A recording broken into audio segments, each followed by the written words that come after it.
Buenas noches a todos y bienvenidos a otra parte del libro La Tierra permanece. Parte 2, capítulo 11. El sol se ponía casi siempre en un cielo sin nubes, cada vez un poco más al sur. No tardaría ya en volver atrás. Un día, tan repentinamente que casi se podía haber fijado la hora y el minuto, los niños se cansaron de arcos y flechas y se entusiasmaron con alguna otra cosa. Y SH no se preocupó. Ya volverían al juego más tarde, quizás al año siguiente, en la misma estación. La fabricación y el manejo de los arcos no caerían en el olvido. Durante 20 años, 100 años, si fuera necesario, el arco sería un juego infantil. Al fin, cuando se agotaron las municiones, allí estaría, para reemplazar a los fusiles. Era el arma más perfecta del hombre primitivo y la más difícil de inventar, y SH legaba al futuro ese precioso don. Sus tataranietos no tendrían que defenderse a puñetazos de los osos y no se morirían de hambre rodeados de rebaños. Habrían olvidado la civilización, pero no se irían por lo menos hermanos de los monos. Andarían con la cabeza erguida, como hombres libres, con el arco en la mano, y si no disponían de cuchillos de acero, tallarían sus arcos con piedras afiladas. Tenía otro plan, pero no había prisa. Ahora podía enseñarles a servirles de una barrera de arco, y cuando no hubiesen más fósforos, la tribu sabría encender un fuego. Sin embargo, su entusiasmo, como el de los niños, se enfrió con el transcurso de las semanas. En lugar de saborear la victoria de la fabricación del arco y su éxito entre los niños, recordaba incesantemente las desgracias del año. Joy, el niño irreemplazable, había muerto, y el día que George y Ezra y él habían decidido la muerte de Charlie. El mundo había perdido su frescura e inocencia, y la confianza y la fe se había extinguido en él al abandonar la esperanza de ver renacer la civilización. El sol había llegado al extremo sur de su trayecto. Un día o dos más empezaría a renacer el camino. Todos se preparaban para la ceremonia de grabar los números en la roca y bautizar el año. Era ahora la mayor de las fiestas, a la vez Navidad y Año Nuevo, y un símbolo de vida. Como todo lo demás, las festividades habían cambiado mucho. La tribu celebraba aún el Día de Acción de Gracias y se reunían alrededor de la mesa bien servida. Pero el 4 de julio y todas las otras fiestas patriotas habrían desaparecido. George, que había pertenecido a un sindicato y era amigo de conservar las tradiciones, dejaba de trabajar y se ponía su mejor traje cuando creía que había llegado el día del trabajo. Pero nadie lo imitaba, cosa curiosa, o quizá natural, las fiestas populares habían sobrevivido a las oficiales. El Día de los Inocentes y el de Todos los Santos eran motivos de regocijo general, y los niños repetían las tradiciones que les habían transmitido sus padres.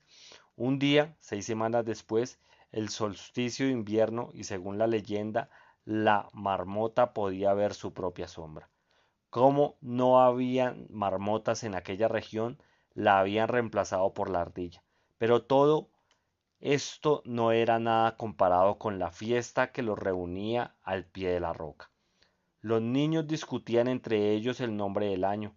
Los más chicos proponían el nombre del año del arco y la flecha. Otros preferían el año del viaje.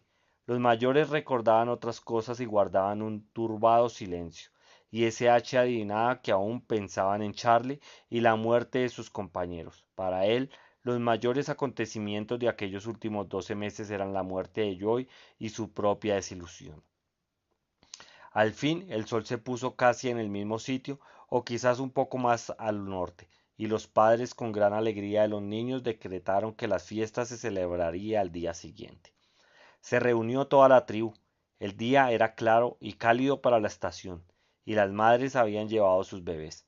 Cuando se grabaron los números, todos los que sabían hablar se desearon un feliz año nuevo, de acuerdo con la costumbre de los viejos días. Luego, según los ritos de costumbre, ISH preguntó cómo se llamaría el nuevo año. Siguió un profundo silencio. Al fin Erra, siempre oportuno, tomó la palabra. Este año nos trajo muchas penas, y cualquier nombre despertaría tristes recuerdos. Los números son cómodos y no sugieren nada desagradable. No le demos ningún nombre a este año. Llamémoslo simplemente el año 22. Años fugitivos. El río de los años pasó otra vez rápidamente y ahora SH no se resistió y se dejó llevar. En estos años la tribu cultivó un poco de maíz, no mucho, pero bastante para obtener una pequeña cosecha y guardar algunas semillas. Todos los otoños, como si la primera lluvia fuese una señal, los niños retornaban los arcos y las flechas, hasta que se cansaban y buscaban otro juego. De cuando en cuando los adultos se reunían a deliberar. Lo que allí se decidía obligaba a todos. Por lo menos, pensaba ICH, legaré estas costumbres al porvenir. Sin embargo, a medida que pasaban los años, los jóvenes influían más y más en el curso de las secesiones.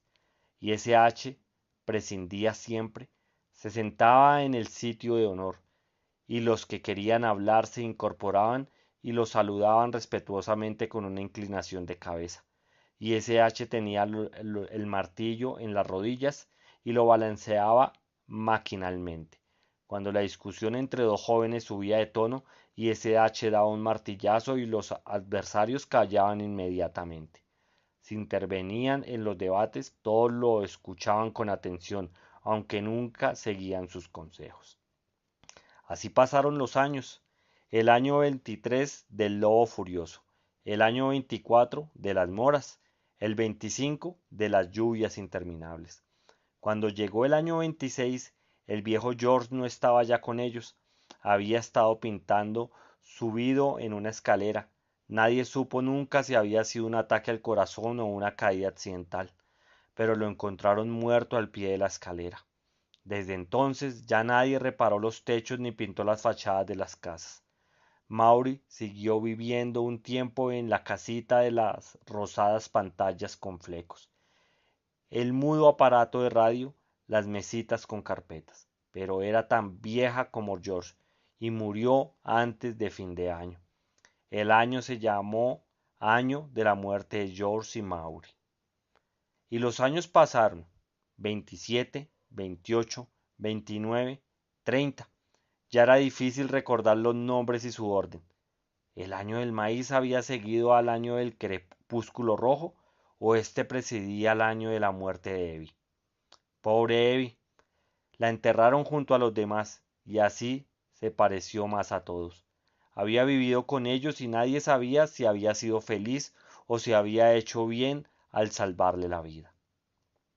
Solo una vez había salido de la sombra, cuando Charlie la había elegido entre todas las muchachas de la tribu.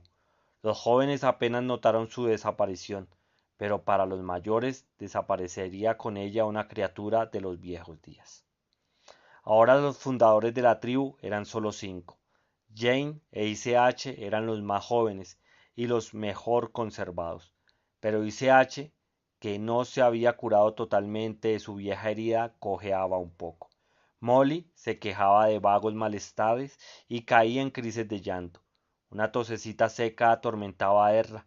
La figura de En había perdido un poco de su gracia real. Sin embargo, todos disfrutaban de una salud excelente, y sus pequeñas molestias eran achaques de la edad. El año 34 fue un año memorable. Se sabía, desde hacía un tiempo, que otra tribu menos numerosa vivía en el extremo norte de la bahía, pero aquel año llegó un mensajero a proponer la unión, y SH le prohibió al joven que se acercara. El recuerdo de Charlie aconsejaba prudencia. Cuando el mensajero comunicó cuál era el propósito de su visita, se convocó al consejo. Y SH presidió con el martillo en la mano, pues el asunto era muy importante. Enseguida estalló una animada discusión. Al temor de las enfermedades se unía el prejuicio contra los extraños. Sin embargo, la curiosidad era más fuerte, y además muchos deseaban que el número de miembros de la tribu, sobre todo el de las mujeres, fuese mayor. Desde hacía años los hombres eran más numerosos que las mujeres y algunos muchachos parecían condenados al celibato. Y ese H conoció por otra parte el peligro de los matrimonios entre parientes cercanos, inevitables en el seno de la tribu. Sin embargo, ISH, apoyado por Ezra, se oponía a la alianza por temor a las enfermedades. Jab, Ralph, Roger, los más mayores y sus hijos recordaban demasiado bien el año 22 y se pusieron de su lado, pero los más jóvenes, sobre todo aquellos que no estaban casados, pensando en las muchachas de la otra tribu, protestaban ruidosamente. Entonces habló En. Tenía ahora la cabeza cubierta de canas, pero su voz grave dominaba aún cualquier discusión. Lo he repetido a menudo, dijo. No se vive rechazando la vida. Nuestros hijos y nietos necesitan mujeres. Quizás haya un grave peligro, pero habrá que afrontarlo. La serenidad y seguridad de En, más que sus palabras, animaron a todos. La alianza se votó por unanimidad. Esta vez tuvieron suerte. Hubo una sola epidemia de escarlatina, que contrajeron los otros, pero pronto curaron. Desde entonces la tribu se dividió en dos clanes, los primeros y los otros. Los niños que nacían de un matrimonio mixto pertenecían al clan del padre. A ISH le asombraba que la mujer tuviese tan poca influencia y no ocurriera como en los pueblos primitivos, pero las viejas tradiciones eran muy fuertes. El año siguiente, En perdió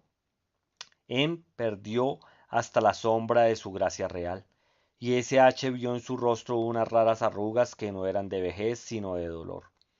La piel, antes mate, era ahora de un gris ceniciento, y SH sintió miedo y frío, y comprendió que la hora de la separación había llegado. A veces, en los sombrios meses que siguieron, ISH pensaba, quizás no es más que apendicitis. Le duele en ese sitio. ¿Por qué no operarla? Podría leer libros, aprender lo necesario. Uno de los muchachos le daría éter. En el peor de los casos, dejaría de sufrir. Pero cuando llegaba el momento siempre retrocedía. Le temblaba la mano, no tenía valor, no se atrevía a hundir el bisturí en el costado de la que amaba. Solo contaba con ella misma. Y pronto debió reconocer que no era apendicitis. Cuando el sol inició su marcha hacia el sur, cayó en cama y no se levantó más. En las farmacias en ruinas, ISH encontró polvos y jarabes que atenuaron los sufrimientos de Luego de haber tomado el calmante, ella dormía y permanecía inmóvil, sonriendo. Cuando el dolor volvía, ISH pensaba si no debería aumentar la dosis y terminar aquel tormento. Pero no lo hizo, pues sabía que amaba aún la vida y no perdería el valor. Se pasaba largas horas a su cabecera, tomándole la mano y cambiando de cuando en cuando algunas palabras. Como siempre, era ella quien la consolaba a él, a pesar de sus torturas, y el fin tan cercano. Sí, si se decía ICH una vez más, ella había sido para él una madre tanto como una esposa. No te atormentes por los niños, le dijo en un día, ni por los nietos y todos los que seguirán. Serán felices, me parece. Por lo menos serán tan felices como hubiesen podido serlo en los viejos días. No pienses demasiado en la civilización. Irán adelante. ¿Desde cuándo pensaba ella así? Se preguntaba ICH. ¿Había sabido que él fracasaría? Había presentido lo que iba a ocurrir merced a su intuición o a la sangre diferente que le corría por las venas. De nuevo se preguntó en qué residía la grandeza del hombre o la mujer. Josey se ocupaba ahora de la casa y cuidaba a su madre. Josey era también madre y una mujer alta, de grandes pechos y paso gracioso. De todos los hijos era quien más se parecía a él. Todos venían a visitar a la enferma, los hijos, las hijas y los nietos. Los nietos mayores eran casi muchachos y las nietas asomaba la mujer. Y SH comprendió que tenía razón. Irían adelante. La simplicidad es índice de fuerza. Vivirían. Un día se había sentado al lado de En y le había tomado la mano. Ella estaba muy débil y de pronto H sintió junto a ella una sombra presencial. En cayó y los dedos le temblaron ligeramente. Oh Madre de Naciones, pensó H, tus hijos te cantarán alabanzas y tus hijas te bendecirán. Estaba solo ahora, en aquel cuarto donde hacía poco habían sido tres, pues la muerte se había ido llevándose a Em. Se quedó allí, encorvado, con los ojos secos. Todo había terminado. Enterraría a la Madre de las Naciones y no pondría en su tumba, de acuerdo como las costumbres de la tribu, ni cruces ni epitafios. Y como hacían los hombres desde el principio de los siglos, desde que el amor y su hermano el dolor había aparecido sobre la tierra. Y H veló a la muerta bien amada. Nunca se encontraría otra vez tanta grandeza y serenidad. Y los años siguieron pasando, y el sol fue del norte al sur, y del sur al norte. Se grabaron otros números en la superficie de la roca. Un día de primavera, Molly murió de repente, de una embolia sin duda. El mismo año, un enorme tumor, como un monstruo de pesadilla, invadió a Jane. Nada la aliviaba y cuando se dio muerte, nadie la acusó. Es el fin, pensó H. Nosotros, los americanos, somos viejos y nos dispersamos como las hojas de la última primavera. La tristeza lo abrumaba. Sin embargo, cuando se paseaba por las faldas de la loma, veía niños que jugaban y jóvenes que hablaban animadamente, y madres que amamantaban a sus bebés, poca tristeza y mucha alegría. Un día Erra fue a verlo y le dijo, deberíamos tomar otra mujer. Y H lo miró. No, dijo Erra, yo no, soy demasiado viejo. Tú eres más joven, hay una muchacha entre los otros, y ningún hombre para casarse con ella. Si no se es muy viejo, siempre es preferible no estar solo, y tú podrás tener más hijos. Y H se casó con la muchacha. Ella fue el consuelo de sus largas noches y le dio hijos, pero para H fue siempre como si aquellos hijos no le pertenecieran, pues no los había llevado en su seno. Se grabaron otros números en la roca, salvo y H y Erra. Todos los americanos habían desaparecido ya. Y Erra era un viejecito seco y arrugado, que tosía enflaquecía cada vez más. Y H mismo tenía el pelo gris, aunque no era gordo, se le redondeaba el vientre y se le adelgazaban las piernas. Le dolía siempre el costado en el lugar donde el puma le había clavado las garras, y caminaba poco. Sin embargo, el año 42 su mujer le dio aún otro hijo. No sintió mucho cariño por la criatura, además ahora ya tenía bisnietos. El último día del año 43 H no se sintió con fuerzas para llegar hasta la roca, y Erra estaba demasiado débil. Dejaron para más tarde el bautizo del año. De cuando en cuando se prometían ir al día siguiente a confiar la misión a alguno de los hijos. A veces los jóvenes y hasta los niños se inquietaban, pero al parecer no había prisa, y la ceremonia se postergaba indefinidamente. Un día llovía, el otro nevaba, y otro era ideal para pescar.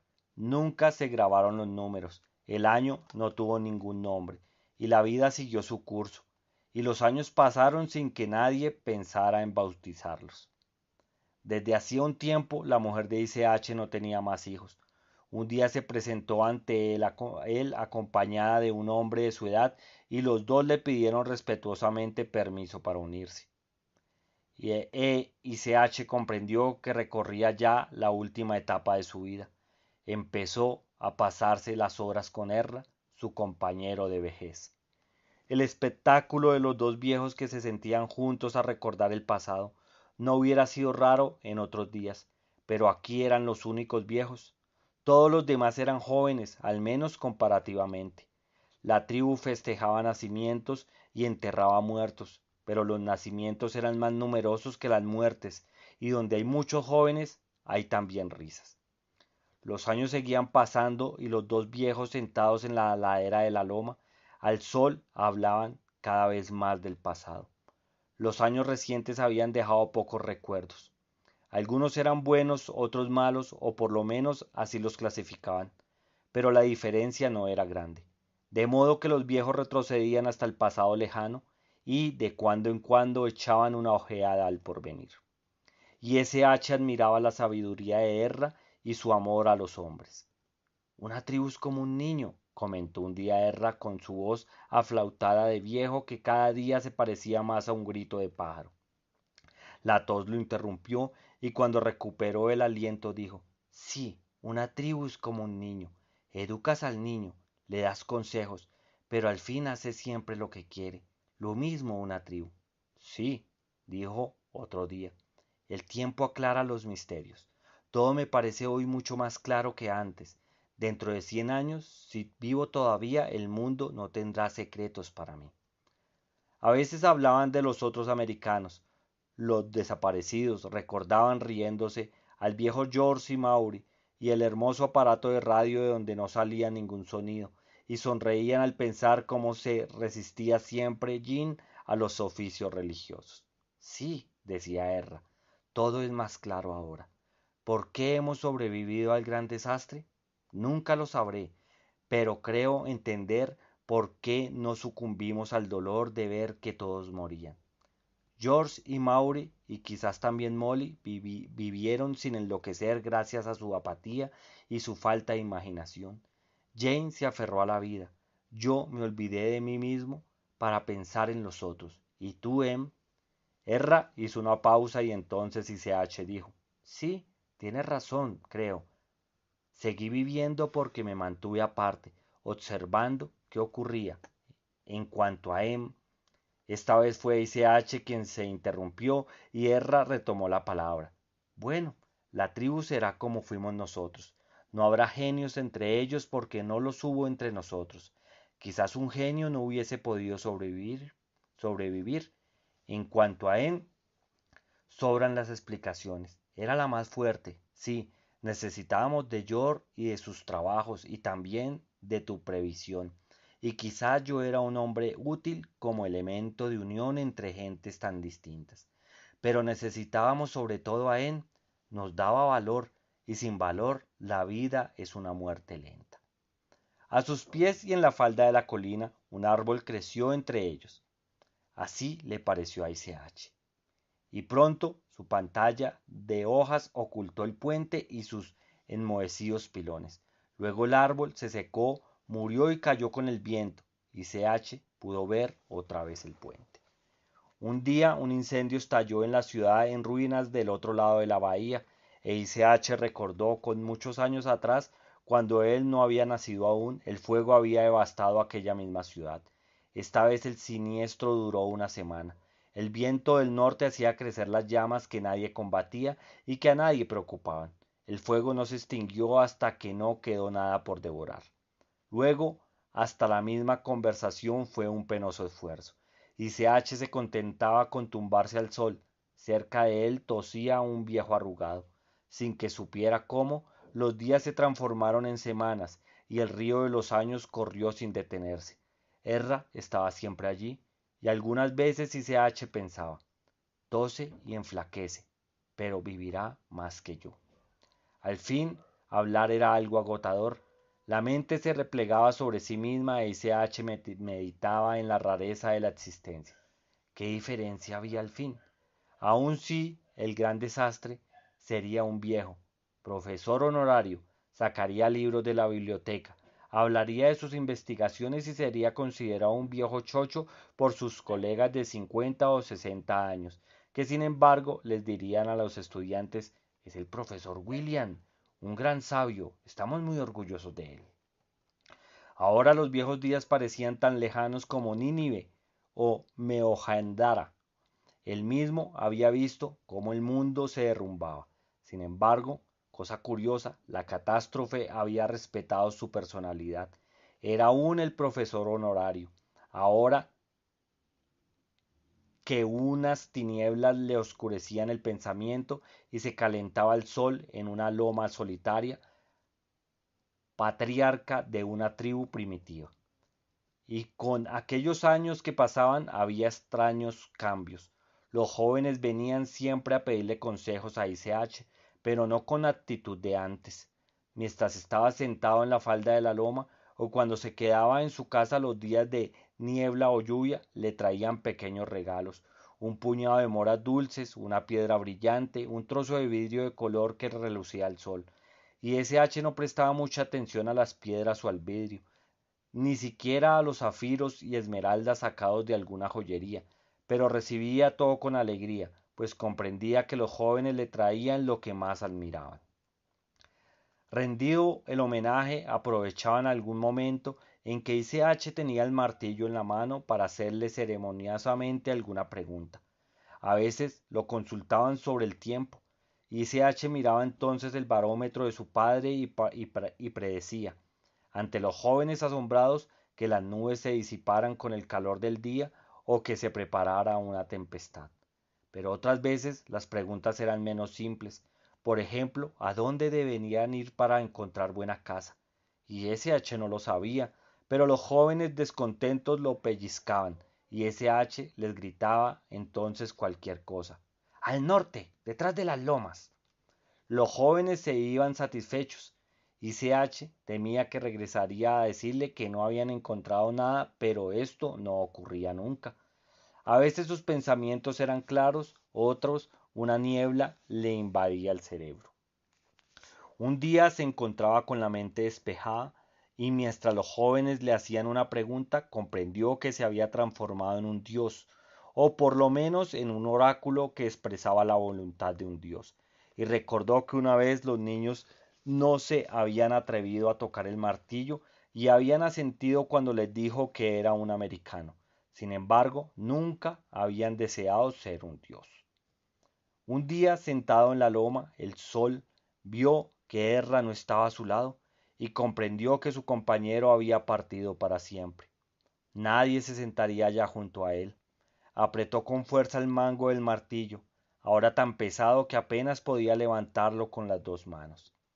Los mineros lo manejaban en otros tiempos con una sola mano, pensó, y ahora es demasiado pesado para mí, pero se ha transformado en el símbolo del dios tribal, y me acompaña aún cuando todos los otros, incluso Erra, han desaparecido. Entonces, como si el dolor de la pérdida de Erra le hubiera dado una mayor lucidez, miró alrededor y recordó que en aquel sitio había habido antes un cuidado jardín. Ahora solo se veía una hierba alta que crecía desordenadamente entre árboles y arbustos, y una casa en ruinas rodeada de maleza. Alzó los ojos al cielo. El sol estaba en el este, no en el oeste como había esperado. Era ya pleno verano, y él creía que apenas se había iniciado la primavera. Sí, en el curso de aquellos años había perdido la noción del tiempo. Confundía el cotidiano viaje del sol y el más lento a lo largo del año con las cuatro etapas de la estación. Y se sintió entonces muy viejo y con una profunda amargura. Esta tristeza despertó el recuerdo de otras y pensó, En ha partido, y también Joy, y Erra, mi buen compañero. Y al sentirse solo entre tanta desgracia, se echó a llorar quedamente, pues era muy viejo y no sabía dominarse. Sí, murmuró, se han ido todos. Soy el último americano.